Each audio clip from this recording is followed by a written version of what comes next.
I relapsed. But before we properly get into this video, let me explain what happened because I feel like it's a semi-justifiable situation. So, hey guys, welcome back. This is episode 5 of my quitting social media series. And ironically enough, I just went back to social media. But please let me explain why. So if you've been consistently following through with this series, you probably know that right now I'm a senior in high school. And being that it's the beginning of April right now, I just committed to a college. I'm going to be double majoring in biology and cinema studies, and I'm really excited. I'm going to be moving about 4 hours away from where I currently live, and it's just so crazy. I mean, I can't believe that I actually get to go to... Ha, you morons really thought I was going to tell you where I'm going to live for the next 4 years? Nah, it's not going to be that easy. And as you probably know, a big part of the process of starting your freshman year of college is finding a roommate to share your dorm with for the first year of your college experience. And in the modern age we live in, the most easy and convenient way to find said roommate is through social media. So recently, I logged back into my Instagram account, and what do you know? I found another account called College I'm Going To, Class of 2029, and this account is specifically designed to help upcoming freshmen find new friends and potential roommates to spend their next year of school with. In case you don't know, what you do is you DM this big account and tell them a little bit about yourself so that they can create a post basically talking all about you so that you can find other people who've done the same thing that have similar interests as you. That way you can find like-minded people who are going to be going to the same college as you. You can make friends, you can find a roommate. It's really helpful. So I decided to message this account. I got them to make a post about me. And within only a few days, I've already started talking to some people, making new friends. I haven't found a roommate yet, but it has been really helpful. And I feel like it is okay in this situation to use social media as a tool rather than just doom scrolling bullshit like I was before. So am I proud of this decision? Not really. Did I have to do this? No. But it helps me feel a lot more confident about the college experience because now I know some of the people that I'm going to be starting this next school year with. And that really helps with some of the anxiety of being put in an entirely new place with complete strangers. I do want to talk a bit about how weird it is logging back in after 4 months of not using social media at all, though. I remember 2 specific things that happened as soon as I reinstalled the app. So, I went to the Google Play Store, I searched for Instagram, I downloaded it, and then I remember as soon as I hit open app, I got this really bad headache. Might not be related to the situation at all, but I just remember as soon as I opened it up again for the first time in 4 months, my head hurt so bad. It was really weird. The other sensation I remember feeling is paranoia. Looking at all my old posts and stories and everything, and just my account in general made me feel like the entire world had its eyes on me, even though I had less than 300 followers. And I'm sure nobody's paid attention to my account since I abandoned it, because I abandoned it. I haven't been doing anything with it, so there's nothing to look at. It was really weird seeing all the stuff I posted a few months ago. At the time, I was really proud of a lot of these posts and images I was able to put together and share with people, but looking back, the only thing I could think was, why did I feel the need to share this stuff? Who gives a shit? Why do people need to see pictures of my cats or what movie I went to see yesterday? Why do people care? And then, you go scrolling through Reels and you see these videos of politicians being assholes and wars going on the other side of the world. And somehow we've all become desensitized to that traumatic stuff. But then when you see a picture of what your best friend just had for breakfast, it's like, no way, that's so cool. Why has social media tailored us to care less about important things, but more about stupid things? It's just weird. I don't know. When I came back, after I was done with all the college stuff, I did go and look at some of my friends' accounts and see what I had been missing. And I'm confused about why I felt like I missed it. Being back after so long has made me wonder what's really this exciting. Why was I so addicted to it before? I didn't need to care about it as much as I did, and I certainly didn't need to put up such a big presence online compared to the small presence I have in real life. It's made everybody so egotistical, and I can still see that clear as daylight in real life. Like, it has this huge impact on people that I don't want to be a part of. So I've decided when I'm done with all the college stuff on Instagram, like once I've found enough friends and hopefully a roommate, I think I'm going to deactivate my account. I might even delete it, who knows? There might be another situation like this one day in the future where I do need to go back to the app for something important like this, but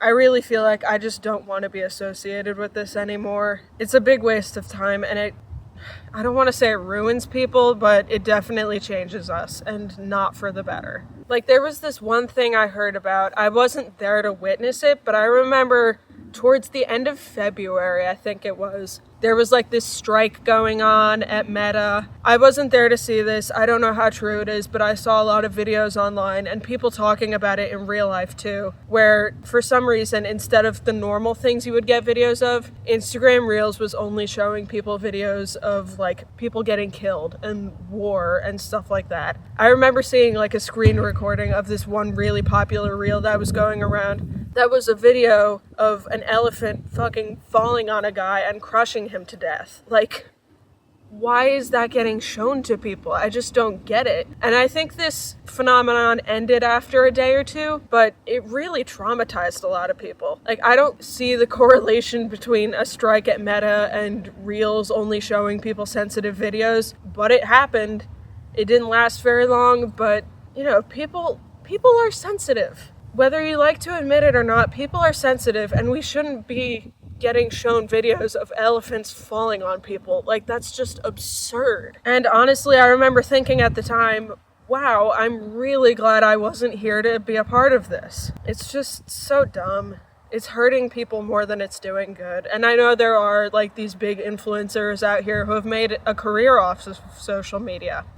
Good for them. I'm glad they have their piles of money. I don't, because I'm a broke-ass teenager, but everybody else, it's not doing any good.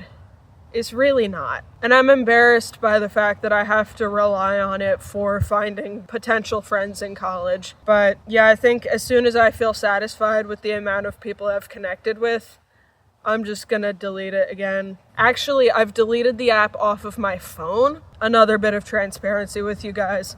I don't have Instagram on my phone right now. I deleted the app after I got the college class of 29 post made about me. Now I'm just doing stuff on my computer. But anyways, I think I'm getting a bit more worked up about this relapse than you guys are. So I'm going to move on to I guess you could say, redeemer of this situation, which is I deleted YouTube off of my phone about a month ago. I remember getting a comment on one of the first episodes in this series, and I think I've actually talked about it in episode maybe 2 or 3. But basically somebody suggested when I was starting out that I should delete YouTube off of my phone as well. Because I kept that so I can like manage my videos and everything. I still do most of my YouTube work on a computer, but when I quit social media at the beginning of this year, I decided to keep YouTube. But then I got a comment from somebody saying, you need to delete YouTube. The algorithm on that works very similarly to the one on Instagram and Airbuds and everything. And maybe it won't happen right away, but at some point soon you will become I think he said brain rot YouTube Shorts addict. And at first I didn't really believe this guy, but after a while, he has proven to be correct, because I want to say towards the end of February, I did start watching YouTube Shorts a lot, or just like YouTube in general. That became my new like coping mechanism for a lack of doom scrolling. I just went from one platform to another, and that's not good. I need to be honest with myself. That's what this series is all about. Like, being transparent with you guys, because so much of the internet isn't transparent anymore. So I decided it would be the responsible thing to do to delete YouTube. I can still log in and watch videos on like a Google Chrome tab whenever I want to, but I only resort to that when I'm extremely bored and I have absolutely nothing else to do. Speaking of things to do, I have been reading a lot more lately, like I've said in the past 2 videos, I think. Currently, I'm reading The Divine Comedy by Dante, and honestly, I was kind of inspired by Hozier's deep cut song Francesca to start reading it, and since it's such a long book, I'm only a fraction of the way in right now, but I'm really enjoying it. It's really cool. It's definitely like a smart person book, and I'm no genius, but it's really cool. I'm really enjoying it. I definitely recommend it. I've also been going to see more movies, especially at the theaters, not just like watching Netflix on my couch at home. Actually, the other day, just with some of my friends, I went to see the Minecraft movie. It was really awesome. I'm not gonna lie. I know almost everybody on Earth hates it, I feel like. And I know it's like a kid's movie, which is probably why so many people hate it. But I really enjoyed it. I think it's pretty good. I really like seeing Dan TDM in it. That was awesome. I think you should watch it too. It was really fun. Also, another thing I've been doing to pass the time is going outside because, as you can see, spring has sprung, even though I feel like Mother Nature has had a stroke. Part of the reason why I'm majoring in biology is because the Earth is freaking dying right now. I like to take advantage of nice weather when it comes by, whether that be going on a walk or just like sitting in the grass and the flowers chilling out right here like I am right now. I don't know why lately I've been so captivated by wildlife, whether it be like marine biology or trees or flowers or whatever. And not to tie everything into social media addiction, but you know, when you spend so much time staring at a screen, you forget to stop and take a look at the world around you now and then. And I think the Earth itself is something that we take for granted a lot. So I guess before all the ice caps melt, all the fun animals die, and all the coral reefs go away, I'm gonna try and take advantage of what's left of the Earth while I can. And hopefully, if and when I get a degree in biology, maybe I can help stop some of those bad things from happening. Speaking of depressing things, another event that happened recently was I decided to stop reading the news. Admittedly, a lot of where I used to get my news was on social media, and I know that's not the best source, but you know, you can still look at articles on your phone or computer or whatever. But I don't know, the state of our government and our world with all these stupid politicians and useless wars, there are good things going on, but none of it gets shared. And it just feels depressing to go and see what's going on with the world because none of the nice things are getting out there. You only get exposed to the stories that shock you the most, but those are also the most depressing ones. It really just feels like a form of self-harm to look at what's going on in the world right now,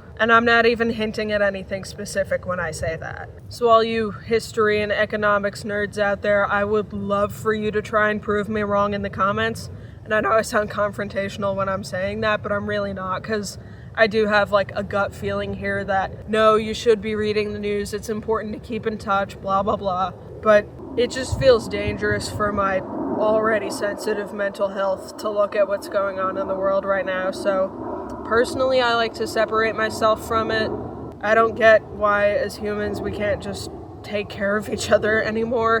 But, you know, if you do have good reasoning for me to read the news, please let me know in the comments. I would love to be educated, and I'm not trying to sound like an asshole when I say that. So anyways, I think that's about all I've got to say for now. Thank you guys so much for sticking around and watching this entire video.